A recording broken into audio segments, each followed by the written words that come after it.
Welcome to Bong culture. এবারে সেদিনকে চলে গেছিলাম হাঁটতে হাঁটতে তালাপত্রার দিকে। যথেষ্ট পরিমাণে খালি ছিল সেই দিনকে।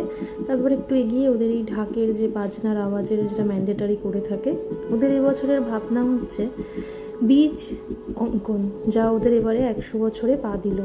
এবং সেখানে শস্যের ওপরে সমস্তটাই ওরা দেখিয়েছে।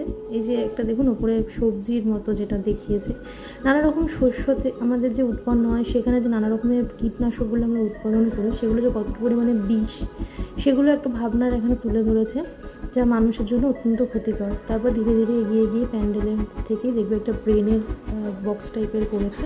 এটার মাধ্যমে ওরা বোঝাতে চেয়েছে যে আমাদের সবটাই ব্রেন থেকে আমরা তৈরি করে বার করি। দেন তারপরে আস্তে আস্তে দেখুন এই যে একটু এগিয়ে যাবেন, একটু এগিয়ে গিয়ে দেবেন মাতৃ প্রতিমা, যেটা রেখেছে পুরোপুরি মাটির গড়নে, মাটির যে আমাদের কালার হয় সেই কালারে। এবং দেখুন পুরোটাই শস্যের যে মাটির রাস্ট কালারটা হয় তার উপরে। ওদের ভাবনাটাই ছিল এবছরে আমাদের যে নানা রকম শাকসবজি খেয়ে থাকি, সেটা পরিমাণে যে কতটা বিষ আমরা খাচ্ছি।